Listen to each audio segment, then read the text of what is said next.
until the end of my days. Lynn Denton spoke of her grandmother, her two nieces, and her sister, the four women brutally murdered 2 years ago in Burlingame, Kansas. I still want to pick up the phone and call her.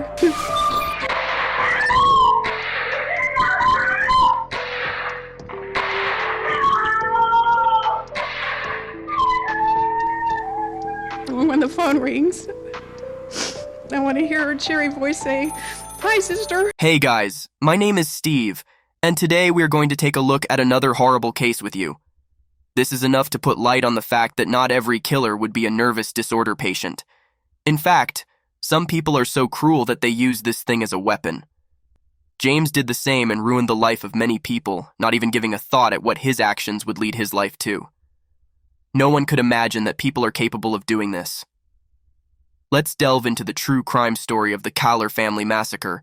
It all started in the early 1980s when James Kahler met Karen Kahler in Texas University. James was graduating in engineering while Karen was a freshman in the humanities department. Soon they both fell in love and were ready to get married. But who knew that this lovely couple was going to face a miserable event? James Craig Kahler was born in 1963 in Weatherford, Texas, and his future wife Karen was born in 1965 in Texas. They both were from the same place, and that's where their story started. James was a good student and performed well in studies. He was well known for his cleverness and sharp mind. After being together, Karen and James thought of getting married. They both got married in the presence of some of their close friends and family. People used to admire them as they were, a lovey-dovey, happy couple. But no one knew that things would change so horribly. They had their first child, Emily, in 1991, and then they had their second child, Lauren, in 1993, and used to live peacefully in their warm, cozy, and peaceful house in Weatherford. They were quite well settled and well off by local standards. Later in 1999, Karen and James had their third child, Sean, and right after his birth, James received a great job opportunity at a large utility store in Weatherford, and this sudden change made him think that Sean was lucky for him, as he got such a lucrative job right after he was born, and this made him adore Sean even more. With such a decent income, Craig bought a spacious and big house in the city's most prestigious neighborhood, and a car. He was working hard to provide his family with everything they ever wanted. Karen at that time was just a housewife. She used to manage the house chores and other stuff, while Craig used to take care of his family by fulfilling their financial needs and demands. Their kids, Sean and Lauren, shone brightly in their studies. Karen had dreams of attending a music school, and Sean was an incredibly smart and focused kid. Meanwhile, Lauren consistently earned good grades. To outsiders, the Kahler family seemed like the epitome of happiness, free from worries. Yet, beneath the surface of this seemingly perfect family, there was an untold story. Despite the children excelling and the family appearing content, internal struggles were brewing. Like any family, they had their share of arguments, but they always tried to resolve things. In 2009, Karen confided in her sister Linda about the challenges she was facing. She revealed that she was going through a tough time due to Craig's controlling behavior. As the main breadwinner, Craig's dominance in the family had taken a toll on Karen, who was a homemaker. She opened up to Linda about feeling suffocated and how Craig's actions were making her life difficult, leaving her feeling trapped. Craig pretended to be a good guy in the beginning, but as soon as the years passed by, his true colors started being visible. He used to keep a check on the bills and ask Karen about how, when, where she spent her money. He demanded a full accounting of the expenditures, from the house bills to the grocery store bill.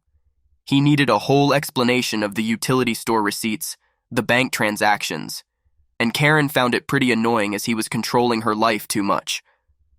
Craig and his restrictions started increasing, and he began considering Karen as his servant. He started controlling each and everything, from the time of waking up in the morning to their sleeping schedule. Everything went according to him, and his whole family had to follow his rules. He became a domestic tyrant, but nobody knew about his true shades, and everyone used to think of him as a perfect husband and a perfect, loving, caring father. But the truth is that he became a control freak and such a weird person that he even timed their intimacy. And after controlling others' life for years and years, he became obsessed with it and became more strict than ever. Karen lived like this for years, but now she was facing difficulty as Craig was suffocating her by being so dominant. He even told Karen to not get out of the house without his permission, and before he comes home his food must be prepared, and everything must be done on time. And Karen, after a long period of time after following Craig's instructions and his rules, she got exhausted and asked Craig if she could join a fitness club. Karen was always interested in health, fitness, and maintaining her body. She was a young, independent woman, but Craig controlled her and her life in such a bad way that she could not do anything peacefully. She always had to ask for his permission, even for little things, and now his restrictions were increasing, and things got really bad for Karen that her mental health was affected a lot. So Karen found a way to become financially independent and support her children and fulfill their necessities without being answerable to Craig, even for their basic needs. And luckily, when she spoke to her husband Craig about joining a fitness club and working there, he agreed without even getting mad at her, which shocked her a bit, but Craig made it clear to Karen that she must be home before he comes. He needs the laundry to be done properly, the food prepared, their intimate life must not be affected, but her job and everything must be done before he comes home. Karen agreed to all his terms and conditions and started focusing more on her physical and mental health. Karen was happy that after a long time and a lot of effort, she got the chance to provide her kids and herself a better lifestyle without being answerable to her husband. After a few weeks, Karen met Sonny Rice, who was a gym instructor at the same place.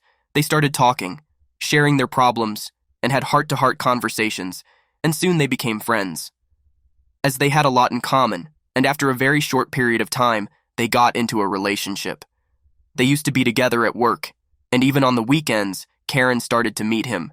They used to go for long walks, and no one had a clue that this must be going on between them. After months of being with Sonny, it was the time when Karen decided to tell her husband about her affair with Sonny. She was scared of how Craig would react to this, but surprisingly, Craig dealt with it very calmly and asked Karen if he could meet Sonny too, thinking that Karen's relationship with Sonny is temporary and it would end in no time. But after a couple of weeks, Craig noticed that Sonny and Karen got even more close than ever before. Sonny used to send flowers for Karen and other gifts. They spent a lot of time together, and this was the time when Craig took this matter seriously and demanded Karen to end her affair with Sonny. But she continued to speak to him, and after nearly 2 decades of her marriage, she was ready and decided to leave her husband and to be with Sonny. Craig knew that he must do something to save his marriage and decided to leave the city as he was, seeing his marriage ending and losing his control over his wife, which was disturbing him even more. He was habitual of the dominancy, and now, when Karen was all set to leave him, he spoke to her and convinced her to move to another state to save his family. He started searching out for a new job, and soon he found a great job at a great position as a water director in a large company in Columbia, Missouri, a city neighboring Kansas. Thinking that now his wife's affair would end, but things took a turn. 2008 proved to be a tough year for the family, as the kids had to change their school and adjust in the new city by making new friends, which was a bit hard for them initially. They had to shift their house, which was also hectic, but somehow they managed to do that. And now Craig was thinking that by doing all these sacrifices he would save his family, but he had no idea that Karen and Sonny would start meeting secretly. They were in contact through phone calls and text messages. They used to secretly meet each other. At that point, Karen knew that her marriage won't last long, because she no longer loved her husband anymore, and soon she would divorce him and continue her relationship with Sonny peacefully, and no one realized it. Until December 2008, when Craig and Karen went their hometown to celebrate New Year Eve with their family and friends, and Sonny was also there in that party. Craig saw Sonny and Karen looking at each other, not breaking the eye contact, holding hands, and even some guests told him that they were found meeting secretly, and this made Craig sure that his wife was still in contact with Sonny, which made him furious. That day on their way back home, Craig held Karen's hand, forcefully dragging her, which ripped her clothes and she got bruises on her hand. Craig was extremely mad at Karen because she insulted him in front of everybody, his roommates, his friends, family, and colleagues by holding hands with Sonny, which gave people a gesture that they were inseparable lovers. Craig realized that everyone was making fun of him, that he could not do anything to separate his wife from Sonny, and she had an affair with him even after moving to a different state, made Craig feel disillusionment. This made Craig verbally abuse his wife and Sonny, and he dragged Karen from that party and tortured her physically, slapped her, and hit her with things which made her stumble. After a few days, Karen told Craig that she was leaving him, initiating divorce and custody for her children. Craig started begging Karen to not leave him and separate the family. He asked her to give him another chance to prove himself and make this marriage work. Craig even called his family and mutual friends and asked them to talk to Karen to not leave him and break the family, but sort out the issue and stay together. But Karen had made up her mind that she won't live with Craig, no matter if she lives with Sonny or not. But she would not live with Craig anymore because of his controlling and suspicious nature.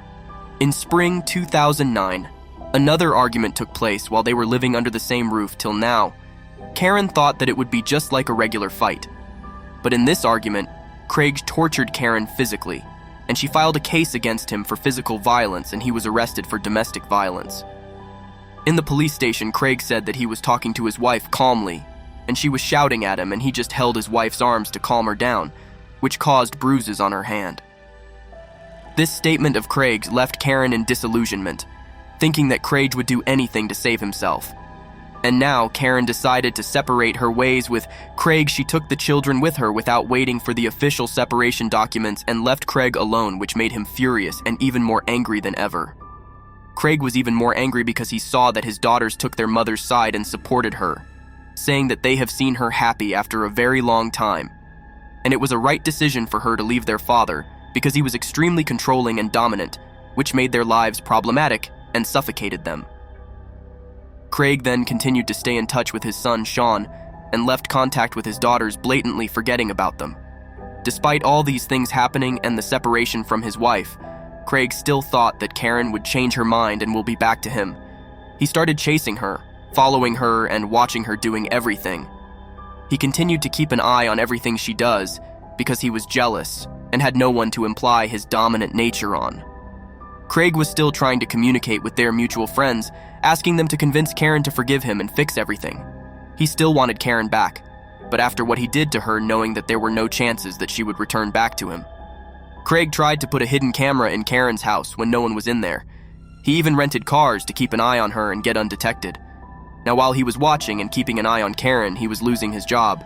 As in the beginning, he asked for vacations and then used to write that he is taking some days off as he is sick. But then after a couple of weeks, he stopped giving reasons, which led to him losing his job. After losing his job, Craig moved to his parents' house because he lost everything. Neither he had money nor he had a house. And now, when he had nothing to do, he used to watch his ex-wife all day, keeping check on her and following her the whole day. And one day Karen saw the hidden camera in her house, and Craig following her, which led to Karen taking him to court to stop approaching her and following her. Craig's parents tried to stop him from doing this and encouraged him to start a new life. But Craig had no care for anything. He just wanted to take revenge from his wife. Craig did not stop chasing Karen, and in November 2009, before Thanksgiving, Karen decided to visit her grandmother Dorothy White's house with her kids for vacations. But who knew that this would be their last visit? On the evening of that day, the Berlin's police got a call from Dorothy's neighbors telling that they saw a van outside her house and heard multiple gunshots, which terrified them, and they did not want to see what happened because they thought that it was a robbery case and the person was armed.